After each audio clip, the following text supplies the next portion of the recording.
Hi everybody, my name is Mishkin Santa, and today I'll be presenting on U.S. taxation of capital gains. When we look at capital gains tax, one of the first things that I like to point out to people are the changes in the capital gains tax since the inception of the U.S. tax code.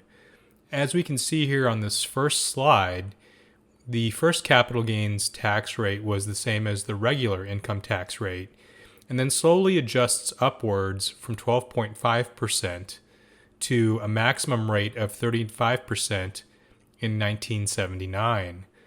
After 1979, though, the capital gains tax rate fluctuates between 28 and 20%, and we land here today at a maximum capital gains tax rate for long-term gains at 20%.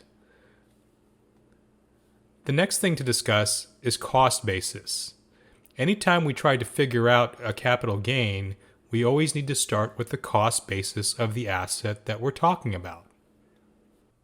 Cost basis can be found in Internal Revenue Code 1012 and also in Publication 551 and IRS Topic 703. But generally speaking, the cost basis is the amount paid for what you're getting, or the exchange of property for what you're getting. You can also adjust the cost basis by any costs for taxes, fees, and commissions. This is critically important, especially for new age transactions like cryptocurrency, where individuals may be paying commission or what we call gas fees for transactions. Typically, the crypto tax softwares don't pick these up, and so these are adjustments to basis that should be made by the accountant or by the taxpayer before reporting the basis on their tax return.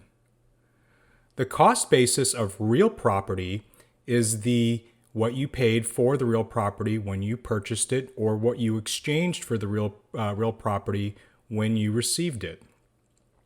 If real estate taxes are paid to a seller, then these are included in the basis of the real property. You would also need to include any settlement costs, including transfer taxes and commissions from a real estate agent. When looking at the cost basis of real property, our firm typically will ask for the closing statement, which used to be called the HUD-1. There's no real reporting when someone purchases a property, but it's always a good idea to review the HUD-1 and to make sure that the basis and adjustments to basis are documented for future purposes. Should that taxpayer want to sell the property at a later date, that documentation will save them the headache of going back and trying to figure that out. You also need to make sure that when you're parsing the various transactions in the HUD-1, that you're not including insurance fees, loan fees, or other miscellaneous fees that may be lumped together. It's really important to get a breakdown of the HUD-1 from the closing agent or title company. Allocation of basis. This is very specific when you're doing, say, the sale of a business.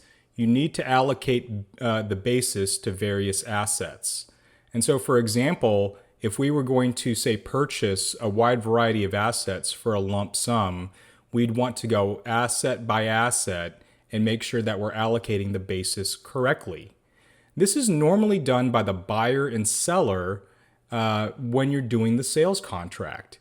And a lot of times it's a big faux pas to come in after the sales contract is done and try to have someone figure out what the assets are and what the basis is for each asset.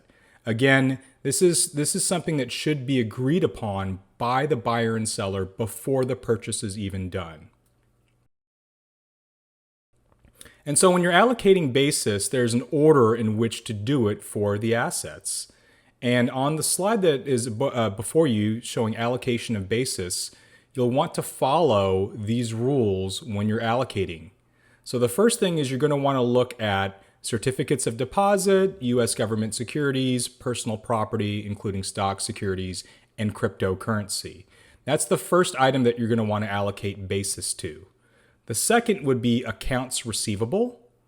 The third would be property of kind, like inventory. The fourth would be intangibles, like goodwill. That's always a thing that has to be determined at the point of sale. Section 197 intangibles would be next. and then goodwill that doesn't qualify under 197. The disclosure of basis is normally done on IRS Form 8594. This is a form that's not commonly filed, but should be done to make sure to document the basis with the Internal Revenue Service.